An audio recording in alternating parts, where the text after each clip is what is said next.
Retrouvez chaque semaine les lauréats des prix de l'inspiration en ESS. Une série d'émissions réalisées avec la Fondation Crédit Coopératif. Les professionnels du secteur social, sanitaire et médico-social traitent souvent le public masculin et féminin de façon différenciée sans s'en rendre compte, ce qui entraîne une prise en charge très stéréotypée des patients. Autrement dit, activités sportives pour les hommes et ateliers de bien-être pour les femmes.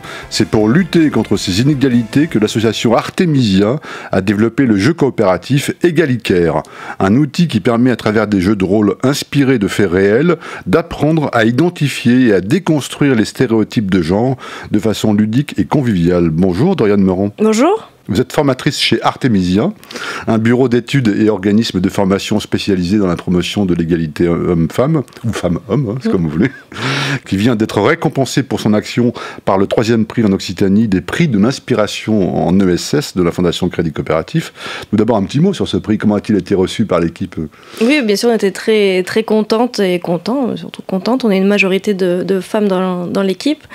Et alors, c'est la première fois qu'on postulait pour ce programme-là, qui est un programme nouveau qu'on a lancé en Occitanie l'année dernière. Donc, ravi que d'autres personnes se sentent sensibilisées à la question. Alors justement, la question, expliquez-nous en quoi consiste Égalicaire.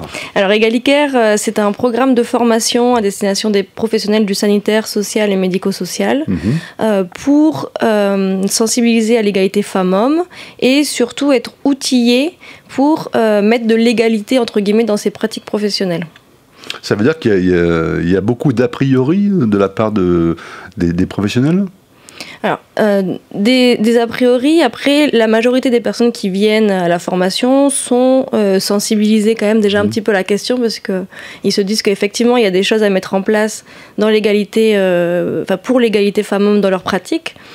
Après, effectivement, des a priori, il y en a beaucoup et surtout, souvent, on s'en rend pas compte. C'est-à-dire que c'est des choses qu'on a intégrées et donc, on va forcément, en tant que professionnel, on va véhiculer aussi des avis personnels dans nos pratiques professionnelles sans s'en rendre compte. Et c'est là où interviennent, du coup, les stéréotypes de sexe. Donc, du coup, vous faites des formations, Montpellier, Perpignan, Toulouse, Albi, bientôt.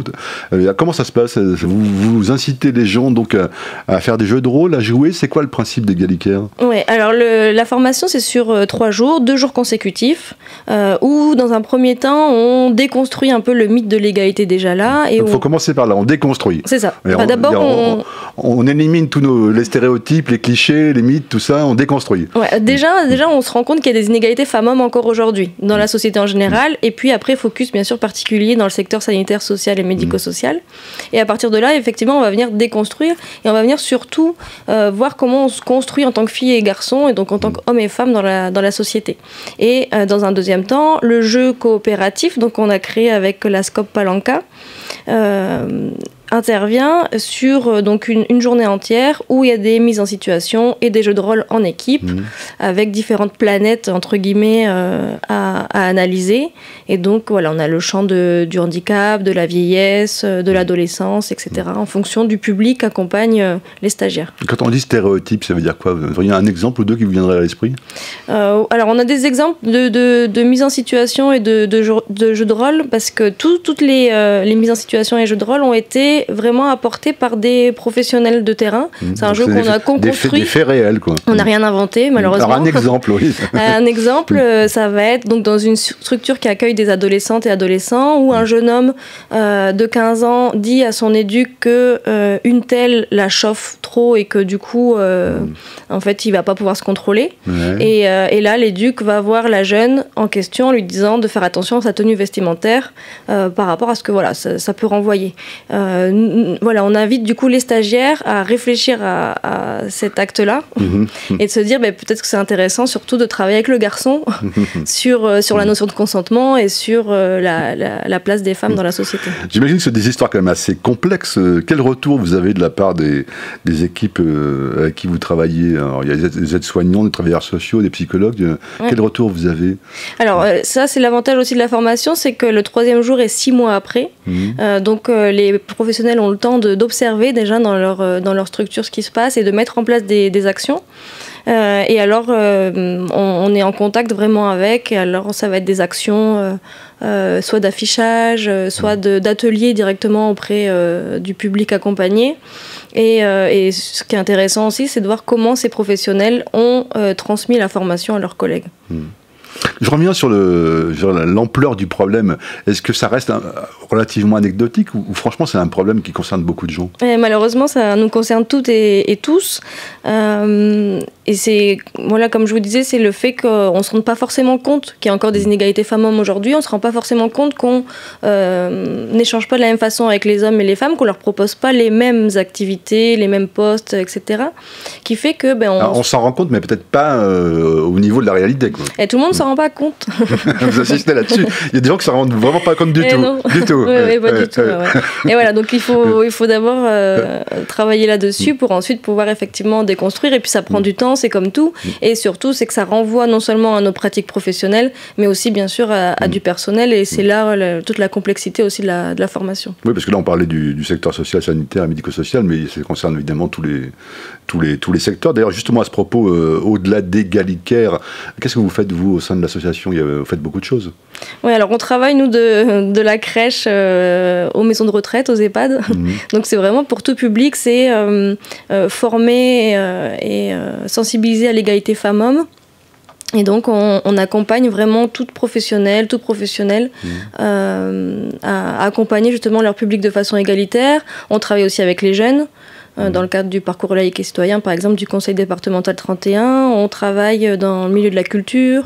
Voilà, c'est vraiment tout secteur. Vous travaillez aussi en collaboration, j'ai lu ça quelque part, avec le pôle sagesse du laboratoire de recherche CERTOP de l'université de Toulouse, Jean Jaurès aussi. Oui, c'est ça, on est hébergé d'ailleurs, on a un partenariat avec le CERTOP. Donc ça, c'est aussi, on met en place des recherches-actions, c'est historique, l'association a été créée en 1998 par des diplômés du master genre, égalité et politique sociale de l'université Jean Jaurès. Et donc dès le départ, en fait, il y a eu une proximité, un lien très fort avec le pôle sagesse du laboratoire CERTOP. Vous disiez tout à l'heure, on travaille avec des gens de tous âges, ça commence à la crèche, ça termine à l'EHPAD. Mais justement, c'est intéressant de voir, est-ce qu'il y a une différence finalement de comportement, d'analyse des situations quand on est jeune ou quand on est vieux ou même très vieux? Mais bien sûr, plus on grandit, plus on intègre des stéréotypes de sexe, donc plus c'est difficile de déconstruire finalement. Les jeunes peuvent nous renvoyer des choses très très stéréotypées, mais finalement après quelques heures d'échange, on se rend compte que les jeunes changent d'opinion beaucoup plus rapidement, entre guillemets, en tout cas déconstruisent beaucoup plus rapidement. Ça veut dire qu'il y a encore beaucoup de freins à l'égalité homme-femme. Vous avez le sentiment que vous, à travers le travail que vous faites, il est vraiment compris et reçu? Alors, oui, c'est d'autant plus un sujet qui aujourd'hui quand même est de plus en plus d'actualité. C'est un sujet qui continue à faire parler, et puis c'est un sujet aussi qui finalement tout le monde a un avis là-dessus. Mais est-ce que la vie évolue aussi? Est-ce que entre le début du jeu, par exemple, je reviens sur égalité, entre le début et la fin de la formation, vous sentez vraiment qu'il y a une différence de comportement chez les gens qui ont participé à ces jeux de rôle? Oui, le positif aussi, c'est les personnes repartent en se disant je suis outillée. Je voulais travailler la question, mais je ne savais pas comment. Je ne savais pas exactement avec qui. Voilà, donc c'est d'avoir déjà des outils pour travailler cette question-là. Donc ça, c'est intéressant ce que vous dites. Ça ne résout pas tout, mais c'est un bon outil que chacun peut s'approprier pour l'exploiter ensuite. Nous, surtout en fonction de leur structure, de la taille de leur structure, de public accompagné, on leur donne du coup on les aide aussi, on les accompagne pour avoir des pistes d'action et mettre en place des choses très concrètes. Et donc c'est ça qui est positif, c'est de les voir repartir finalement confiantes et confiants, en se disant je vais aller à mon niveau, je vais faire un petit peu évoluer les choses, quoi. Vous, personnellement, vous avez été confronté, j'imagine aussi, comme beaucoup de gens. Oui, bien sûr, surtout que j'ai travaillé en tant qu'accompagnatrice éducatrice avant du coup d'être à Artémésia, donc j'étais directement auprès d'adolescentes et adolescents aussi. Et alors il y a encore beaucoup de travail sur la question. Qu'est-ce qui vous a le plus choqué? La notion de consentement. C'est encore très difficile pour les jeunes. C'est-à-dire simplement d'entendre qu'un non est un non. Et en tant que professionnel, souvent on ne sait pas forcément comment réagir, ou alors on a beaucoup de travail et du coup on ne peut pas tout relever. On ne peut pas relever toutes les insultes, on pense ne pas pouvoir relever toutes les insultes homophobes, sexistes, etc. Et pourtant, effectivement, on sait qu'il finalement, il ne faut jamais rien laisser passer. Dernière question, quel regard vous portez sur l'économie sociale et solidaire ? Écoutez, nous, on en fait partie aussi, et donc on voit que c'est super positif, et surtout le fait qu'en France et en Occitanie surtout, il y a énormément de structures, et c'est pour ça aussi qu'on avait voulu travailler autour de ce programme Égalicaire. C'est parce qu'on sait que c'est un secteur qui est porteur de valeurs, d'égalité notamment, d'équité, etc. Et donc forcément, on peut avancer plus vite avec des personnes qui sont porteuses et porteurs de ces valeurs-là. Merci Doriane Meurant, formatrice donc chez Artemisia. Merci beaucoup, merci à vous. C'était l'Inspiration en ESS, une série d'émissions avec la Fondation Crédit Coopératif.